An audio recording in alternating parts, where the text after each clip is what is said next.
is up? YouTube, it's your boy Millsy, back with Hometown Commander, back for another episode of Millsy Updates, the show where I update my main and test decks for you across time. And we started this last week with a couple decks. We're going to continue it over the next couple weeks here for OTJ and some of the updates I've been doing to the main decks. Today we're talking about Alela, Artful, Provocateur. This is a deck I've always enjoyed, and for a long time I took it apart, but I put it back together.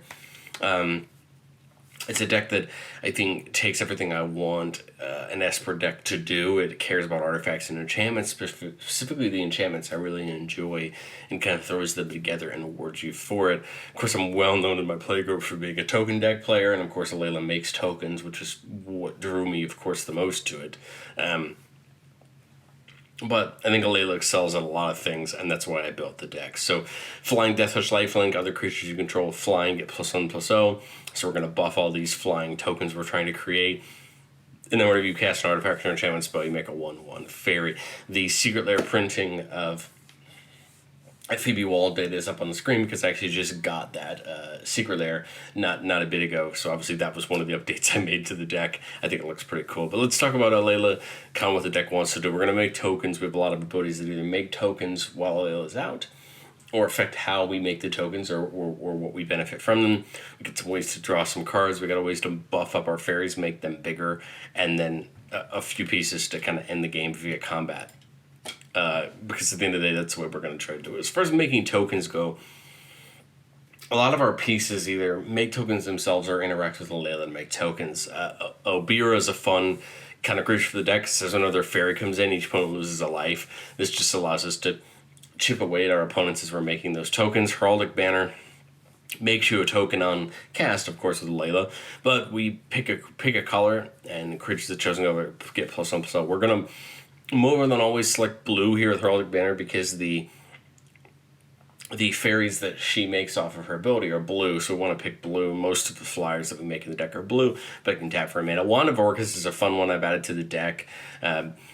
Whenever the creature deals damage to a player, you make that many zombies. This is great on Alela because she's already in the air, which can be hard for some decks to deal with. That's just lifelink. Going to be hard for some decks to deal with her. And Alela dealing damage to our opponent's commander image is actually a route this deck can win, depending on how we choose to buff up her that way. Of course, we need things like Anointed Procession, double the amount of counters, really get us started that way. Biotransference is a card I added in the deck to make some Necron Warriors every time we cast an artifact, but it's mainly in here so that cards like Cranioplating and All That Glitters and things like that we'll talk about later get more beneficial because now all of our creatures are artifacts, and now they're counting towards those counts. Bitter Blossom, of course, is that Alela classic, and a classic in a lot of decks. Picking your upkeep, lose a life, and make a fairy rogue. Again, just going wider and wider. Hallowed Haunting there on the right was a card I kind of built the deck around. It's a card I really love, and I think it just makes a ton of sense to have. We have a lot of enchantments anyway, and now we can add these flying spirits, or these spirits to it, which eventually become flying. Esper's Invocation and Court of Antris will fit a similar role to Mirror Maid on this page in copying an artifact or an enchantment we already have and getting another copy of it. Most of the time, these are going to be targeting the buff enchantments we're going to talk about in a second. But sometimes they can be good to copy other things depending on what we need, the token doublers or anything else that's in the list. And so it's important to have some of that around to get second copy. Shark Typhoon, of course, making XX Sharks, where X is the spell's mana value, is pretty great. And again, they're in the air. They're going to get that buff from Alela, and they're going to be hard for our opponent to deal with. And then Smothering Tithe. At the end of the day, this deck is built to be a little bit higher up on the price range. So we're using things like Smothering Tithe, of course, to get value from our opponents. But we want to talk about some ways to draw cards. Biden of Thassa is one way to do it. Whenever a creature we control deals combat damage to a player, we draw a card. And that can be important because we're going to have a lot of flying tokens that our opponents may not be able to block hanging around. Idol of Oblivion is going to probably get us a card every turn because we're always going to be making tokens. Skull Clamp can allow us, as long as we don't have any of these buffing enchantments out, to clamp one of our fairies and draw 2 cards, which is important towards the start of the game so that we make sure we're kind of filling our hand and getting the party going. The Indomitable's a newer ad we're going to talk about a little bit later as well, but again, same time ability. If we would deal damage to a player, draw a card. And then Kindred Discovery just makes a ton of sense. I actually added this the anime print of this from Wilds of Eldraine when it came out, because I thought it fit the fairy theme. Whenever a creature of the chosen type comes in or attacks, draw a card. And again, we're going to be making a lot of fairies, meaning we're going to be drawing cards and kind of refilling our hand and keeping the party going. But how are we going to buff our fairies up? At the end of the day, they're just 1/1s or 2/1s with Alela out. We need them to get bigger to threaten more. One of my favorite cards for that is Coat of Arms. Each creature gets +1/+1 for each other creature on the battlefield that shares at least one creature type with it. I like Coat of Arms for 2 reasons. One, it makes these fairy tokens very difficult to deal with because, if you have 7 fairies out, maybe Alela and 6 fairies, they're all getting +6/+6, but now Alela becomes a threat as well because it can threaten commander damage. Etchings of the Chosen and Favorable to Winds, both just a flat +1/+1 buff. I like Etchings of the Chosen because you can actually sack a fairy token to give Alela indestructible if our opponents try to go after it. It gives you a way to kind of protect them there. Rally the Ranks, Intangible Virtues, same thing, flat +1/+1. The Inspiring Leader giving +2/+2 as long as Alela's out in the battlefield. So you can kind of see there's a cross-section of these cards in the deck to just buff these tokens up as they get out. But at the end of the day, we want to get stuck in. We want to be dealing damage to our opponent, and the All That Glitters types effects are the ones that are really great for Alela, because then Alela becomes a threat as well. I probably should have put Cranial Plating up here instead of Ethereal Armor, but they both fit the same kind of role. +1/+1 for each of a certain type that we control. All That Glitters is artifact or enchantments.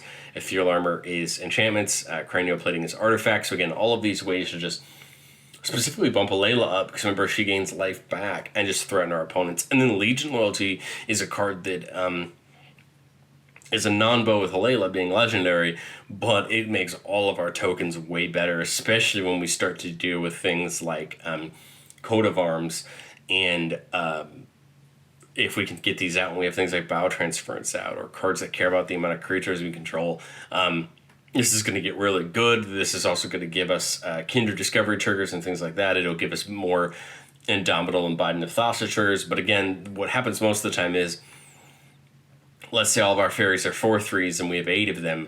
We swing them at one person, and now we get 8 of them attacking our other 2 opponents. And now we're turning those flying blockers, or those flying tokens, into a real threat for our opponents. And now they have to figure out how to deal with it. I think the deck needs a lot of work in the grand scheme of my deck box. It's newer compared to some of my other main decks, but I'm still trying to figure out where the perfect balance is between buffing enchantments and just general good, artifacts and enchantments. And I like that I'm taking my time. I'm finding the cards I really like. And so my list is not going to be perfect. It's not going to be the most optimized Alela list by any means, but it's kind of what I want from the deck. As far as recent updates, I added the Dockside Chef and the Swords of Plowshares from that same Phoebe Wall Secret Lair. Swords was already in the deck, so we just got the updated printing. I did not have a Dockside Chef in here, but it is an enchantment, so it's still going to get you a fairy off of it. And then just a way to draw some cards, if need be. I had held off putting Roaming Throne in the deck because I knew it was going to work. I just wanted to keep testing other things, and, well, I just finally got there. Roaming Throne is just going to double up Alela's trigger every time it happens. It'll also double up Obira's trigger, because obviously we're going to pick fairies and any other fairy in the main deck. With Roaming Throne back in, I might throw in Tegwell, the face commander of that precon, because I feel like with a Roaming Throne, it might profit from having Tegwell in there. I just haven't done that yet. We talked about the Idol Oblivion and the Indomitable. These are 2 cards I knew I kind of wanted in the deck. I just was surprised I hadn't put them in here yet. I'm playing the Indomitable over something like Reconnaissance Mission, because I like that I can crew the Indomitable and attack with it. It's a 6/6 trample, so it could be threatening to certain people. It also couldn't be a bad blocker in case you need it. Idle Oblivion, you're most always just going to draw the card. And Karn's Temporal Sundering is just a way to... I've noticed that Alela tends to be a deck where you're going to build to a board state, and sometimes that one extra turn is going to be a thing that's going to stop a game. It's already playing Allrun's Epiphany in the 99, a card that's been in the deck for a long time, but I figure why not add one more. Karns can bounce something, take an extra turn. Now, we do have to have Alela or one of our other legendaries out for it, but I don't think we mind. I think for the course of the game, we're at 6 mana to potentially take somebody else out, or take another turn where we, deal a bunch of damage to the board is important. And so I have 3, I believe, extra turn spells in the deck.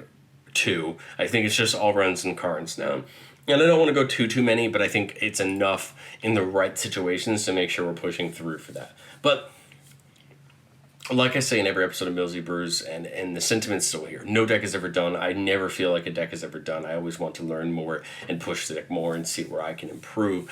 And these are 3 cards that very, very, very narrowly missed the updates this time. I think 2 of these justifiably need to be in the deck. One of them hardcore for sure, but I just hadn't put it in yet because I'm still trying to test, and I'm just trying to understand the deck. Eaten by Piranhas is a card I think looks interesting. You can flash it and make a creature into a 1/1 skeleton with no abilities and bounty is 1/1. This feels really good for stopping combos and things like that. I think this is a signpost of probably Alela needing to spin more towards enchantments. I think that's where I'd really like the deck to be eventually.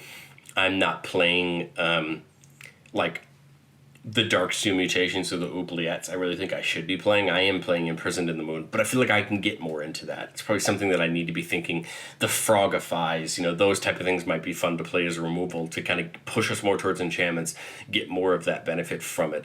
Flyer of the White Tree is the card of these 3 that should be in there, and it just hasn't gone in there yet because I'm testing other cards and seeing where they sit in the deck. But Flyer of the White Tree, +2/+1 for our legendary creatures in Ward 1. Plus and plus for everything else. This is 2 mana. This is exactly on par with something like Rally the Ranks for its buff, except we get a bonus for Alela and, of course, all of our other creatures. I like Flying the White Tree. It'll go in for sure the next time I look at the deck. And then Strixhaven Stadium just makes sense. It's an alternate win con if you're hitting the right players. It taps for mana, which I guess is not nothing, right? But the point is you could potentially knock a player out with it if you have a bunch of 2/1s. You could hit with 10 of them, do 20 damage, and knock somebody out, depending on, where your counters are with Strixhaven Stadium. And I think that's important, probably in some games. I find most time with Alela, you're going to win on board. You know what I mean? You're going to get a bunch of 3/2s or 4/3s, and you're going to win the game that way. But hey, you never know when Stadium might be important, and you can definitely stack the triggers, take advantage of it the way you want to. But let's get into a playtest or 2. I love this deck, and I want to kind of show off how I built it and what my intentions are. This is kind of a sweatier hand.